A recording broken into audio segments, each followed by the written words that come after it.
নমস্কার, সুন্দরবন ব্লগারে আমার চ্যানেলের নতুন একটি পর্বে আপনাদের স্বাগত। তো আজ 27 মে। তো কালকের থেকে আজকের ওয়েদার আরও বেশিই খারাপ, আর এই দুদিন ধরে আমাদের এখানে তো কারেন্ট নেই। তো যাই হোক, এই যে টর্চ লাইটের আলোয়, কারেন্ট তো নেই, তো এই টর্চ লাইটের আলোয় আপাতত রান্না করছি।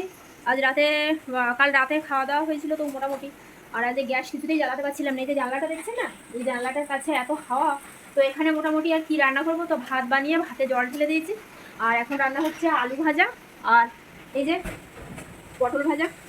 তো এই পান্তা আলু ভাজা আর পটল ভাজা রান্না হবে। এই যে হাওয়া দেখছেন এদিকটা, পুরো জানলার এখানটায়। আর আমাদের এখানে আজ বেশি অবস্থা খারাপ, কারণ সকাল থেকে বা এরকম অবস্থা ছিল না, আজকে সব থেকে বেশি অবস্থা খারাপ।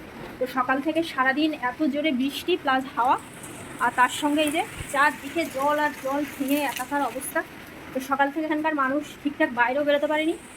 তো বন্ধুরা, দুর্যোগ দুর্ভোগ তো এরকম লেগেই থাকবে। তো তার মধ্যে বেশি অসুবিধা কাদের জানেন তো? যাদের সারাদিন না বেরোলে খাওয়া হয় না। আমাদের এখানকার এমনও কিছু মানুষ আছে যে যারা আয়লার চাল আর এই কাজবাজ করে যেটুকু হয় সেটুকু দিয়েই সংসার চালায়। তা আজ এই 2-3 দিন ধরে এমন অবস্থা, তার উপর মাইক প্রচারে যে বাইরে তো কোনো অটো টোটো ভ্যান কিছুই নেই, গাড়ি তো কিছুই নেই, নদীর খেয়া বন্ধ, প্লাস কেউ বাইরেও বার হতে পারছে না। তো যাদের এরকম নিত্যদিনে না খাটলে যাদের খাওয়া হয় না, তো তাদের অবস্থা মানে এই দুর্যোগ দুর্ভোগ। আর আমার এখানটা দিয়ে দেখুন, এই যে সিঁড়ির এখান দিয়ে জল, চারদিকে শুধু জল আর জল, এত দুর্ভোগ আজ এই কদিন ধরে। তার মধ্যে কারেন্টও নেই, অন্ধকারে এই টর্চ লাইট, মোবাইলেও প্রায় চার্জ শেষ। তো যাই হোক, এই যে দুপুরের মেনু এখন পান্তা আলু ভাজা। কি আর রান্না করবো ভেবে উঠতে পারছিলাম না, কারণ এখানে সেভাবে মাছ ফাছ পাওয়া যায়নি, আর তার মধ্যে আমি গ্যাসটাও ঠিকঠাক জ্বালাতে পারছিলাম না, এত হাওয়া। তো যার জন্য আপাতত এই পান্তা আলু ভাজা আর পটল ভাজাই আজ দুপুরের রেসিপি। তো এই দিয়েই আমরা খাওয়া দাওয়া করবো। আর নদীটা আজ এত পরিমাণে জল বেড়ে গেছে।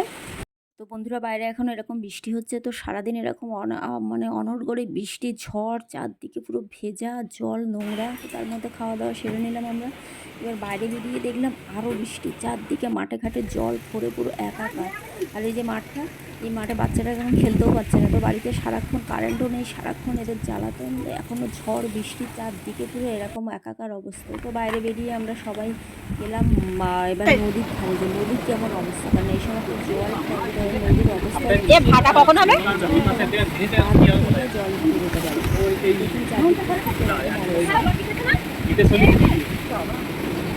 দেখুন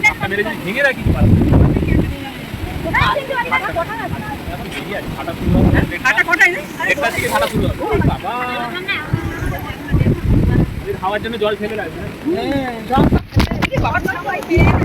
হেমন্ত দাদাদের বাড়ি দিকে হয়ে গেছে, মানে নিজের হয়ে গেছে।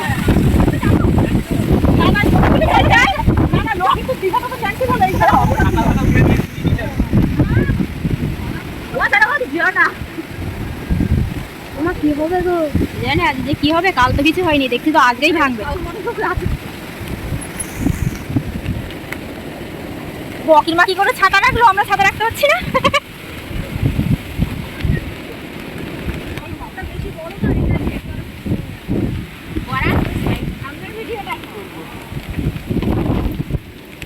তো বন্ধুরা, দেখতেই পাচ্ছেন নদীর কেমন উত্তাল অবস্থা। আজ কাল থেকে আজ আরও বেশি খারাপ নদী। এই ঝড় হয়ে গেলে হ্যাঁ, তুই এমএলএ হলে করবে।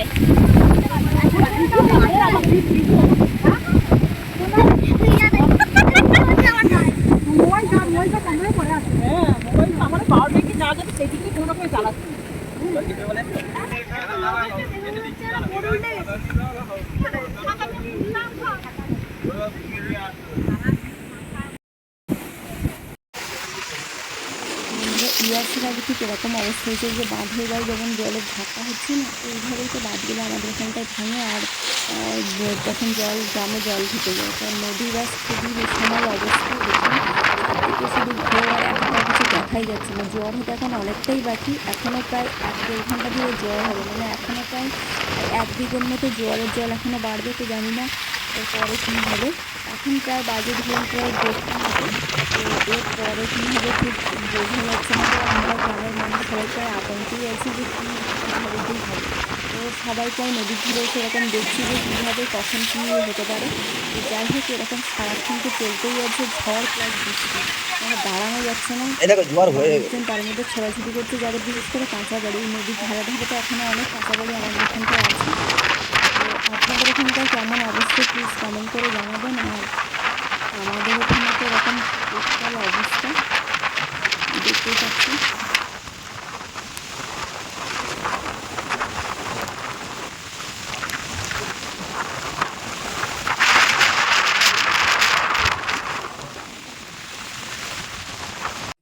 তো বিকালবেলা বরমশাই আটল পেতেছিল পুকুরের ওই মাথায়, তো এই মাছগুলো পড়লেই পুঁটি মাছ। তো এখনও ঝিরঝির করে বৃষ্টি হচ্ছে, তো দুজন মিলে মাছগুলো কেটে নিলাম, কারণ কারেন্ট তো নেই, ফ্রিজ চলবে নাকি জানি না, তো যদি না চলে এই জন্য ভেজে রেখে দেবো।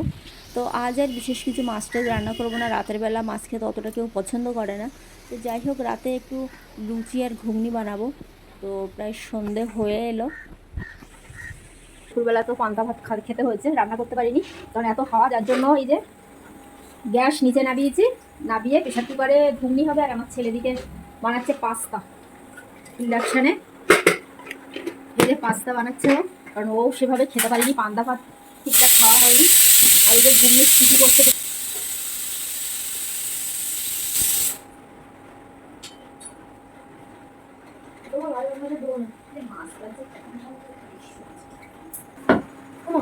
এমনি বানাবো তো তুমি।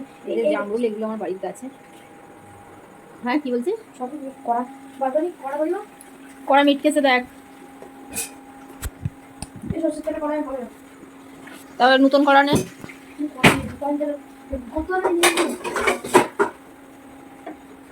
এই ছোট গ্যাসটা জ্বলবে না, এটা কখন হবে তাহলে? ওটা 10 মিনিটের মধ্যে, তোর পাস্তা সেদ্ধ হোক। আর আর কি করছিস? এই দেবো, এই একটুখানি লঙ্কা নেবো, আর টমেটো আর গোলমরিচ মশলা দেবো না? ওই তো গোলমরিচের গুঁড়ো ওখানটা, ওই কৌটোটার মধ্যে দেখ।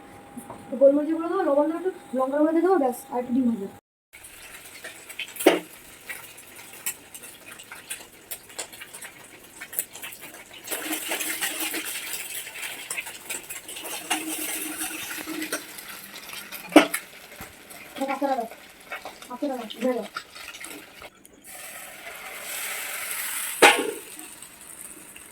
দাও।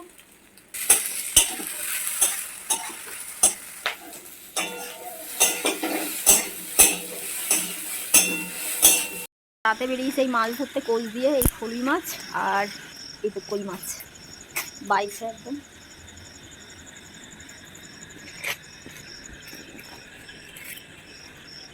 আর এই যে কোচ দিয়ে মাছ ধরা হচ্ছে।